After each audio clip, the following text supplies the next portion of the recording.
5 ans de LOX. Alors, j'ai fait 3 décolorations successives. J'ai utilisé les cires colorantes. J'ai utilisé des shampoings colorants. Dans cette vidéo, je vais vous donner mon avis sur ces différents types de coloration et aussi vous parler de mon parcours en tant que colorée.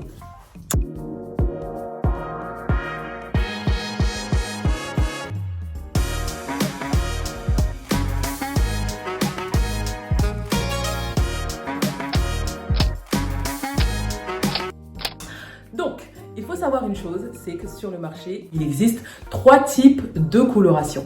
D'accord? En fonction de ces 3 types de couleurs, vous allez avoir des conséquences plus ou moins importantes sur vos cheveux. Donc, la première type de couleur qu'il existe sur le marché, c'est la coloration permanente. La coloration permanente, comme son nom l'indique, c'est une coloration qui est faite pour durer dans le temps.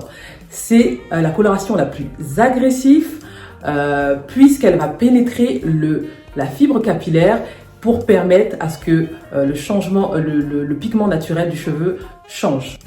Le deuxième type de couleur, c'est la coloration semi-permanente. La coloration semi-permanente est moins agressive que la coloration permanente, mais elle reste quand même une coloration. Et donc, qui dit coloration dit produit chimique. Malheureusement, pour la coloration semi-permanente, vous aurez que des reflets si vous avez des cheveux noirs.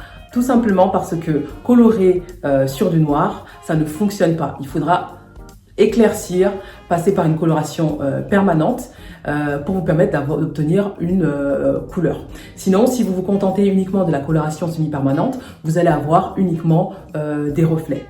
Surtout si vous avez des cheveux noirs.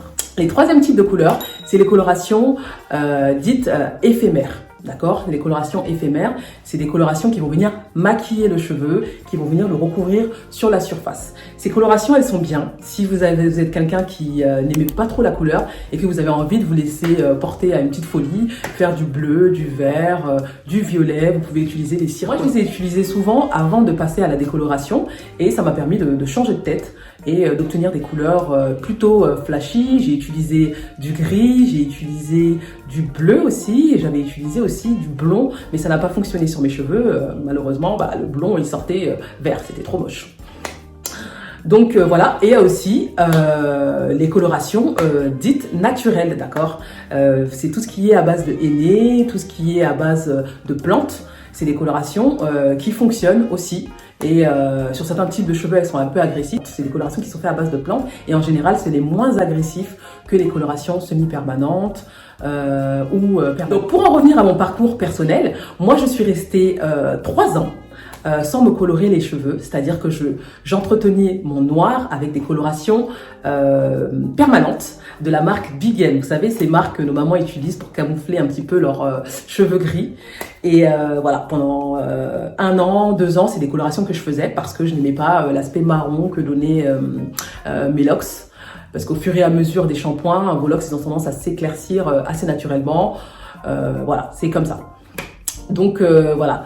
Donc du coup, 3 ans après avoir entretenu mes cheveux avec des colorations noires Big N, j'ai décidé d'éclaircir mes cheveux. Pour cela, j'ai été dans un salon spécial Locks.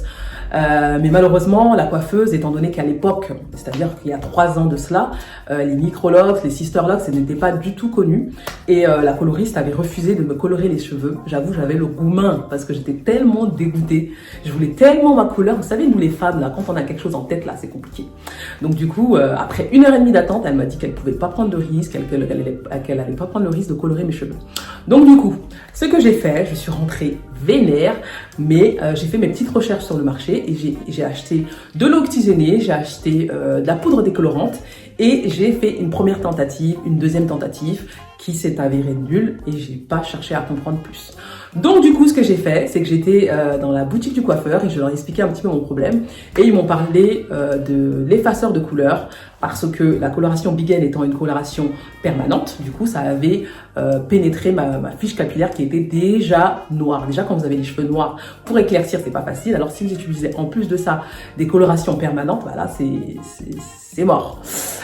Donc du coup, j'ai utilisé l'effaceur de couleurs et à la suite de ça, j'ai fait ma première décoloration. J'ai utilisé les colorations de Dark and Lovely, vous savez, à 7 € là sur le marché. J'ai utilisé la couleur blonde parce que je sais qu'à l'intérieur, il y avait déjà de la décoloration. Donc du coup, c'est ce que j'ai fait. Et ça a fonctionné. Je vais vous mettre une photo ici. Et voilà, j'ai aimé. D'ailleurs, j'ai fait une vidéo sur ma chaîne, comment se colorer les cheveux pour moins de 12 € toute seule. Je vous invite à aller la regarder si jamais ça vous intéresse. Donc voilà, donc à la suite de ça, je suis restée 6 mois avec les bouts colorés. J'aimais beaucoup, j'ai pas eu de conséquences particulières sur mes locks. Mes locks, elles ont plutôt bien vécu cette petite coloration. Donc du coup, j'ai décidé de éclaircir tous mes cheveux. Donc c'est ce que j'ai fait, j'ai éclairci tous mes cheveux et à ma grande surprise, le résultat était très beau. Mais quand même, au bout de 2 ans, j'ai quand même constaté que mes locks étaient un peu secs quand même. Elles ont perdu en termes de souplesse, en termes d'élasticité. Voilà, la coloration, faut savoir que c'est quand même quelque chose d'assez agressif pour les cheveux. Au tout début, vous n'allez pas voir les conséquences tout de suite. C'est plus quelques mois plus tard, genre 5 mois plus tard ou 6 mois plus tard, qu'on commence à voir vraiment les effets néfastes de la couleur. Mais bon, donc du coup, je suis restée 1 an avec ma coloration marron qui m'allait très bien. Et franchement, contrairement aux idées reçues, en tout cas ce que moi j'avais en tête, c'est que quand tu es noir, la couleur qui te va le mieux et qui valorise plus ton teint ébène, c'est le noir. Alors que non, honnêtement, avec la coloration marron, je trouve que j'avais une meilleure mine, un meilleur teint. Je sais pas. Dites-moi en commentaire si vous préférez le noir ou le marron. Moi en tout cas, j'aimais les deux.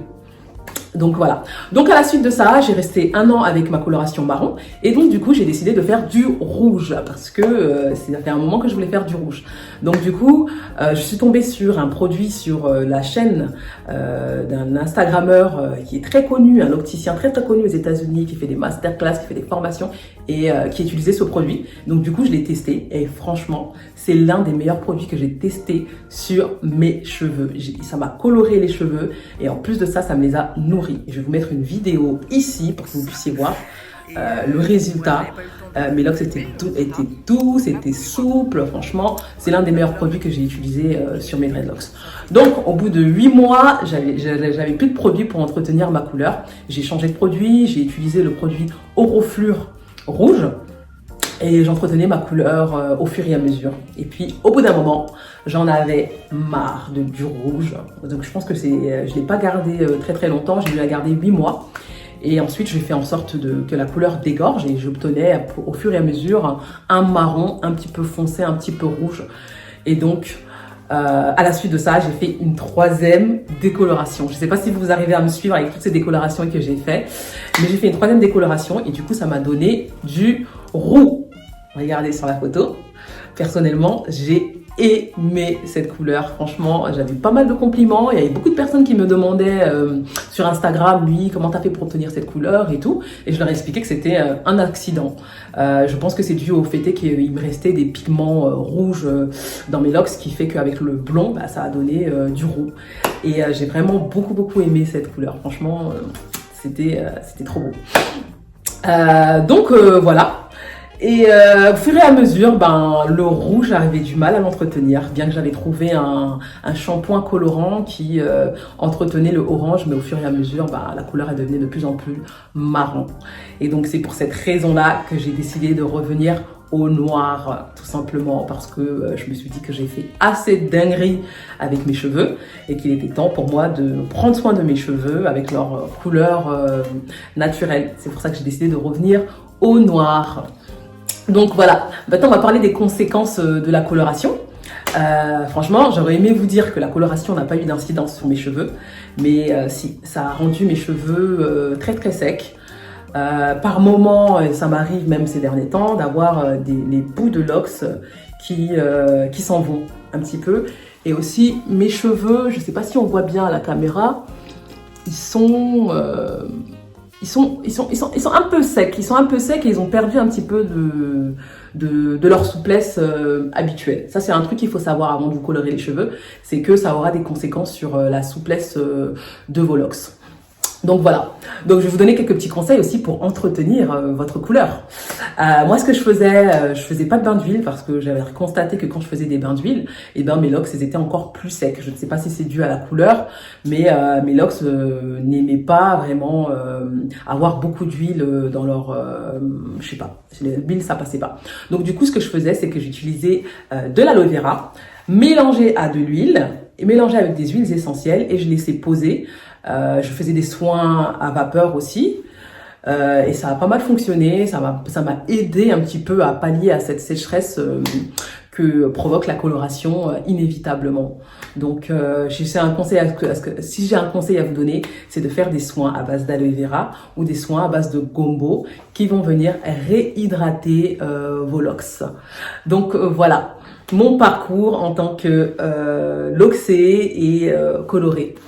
Donc voilà, on arrive à la fin de cette vidéo. Si vous aussi, vous avez eu des expériences avec la coloration, plus ou moins positives ou négatives, laissez-moi un commentaire. Et je vous dis à la prochaine pour une prochaine vidéo. Ciao!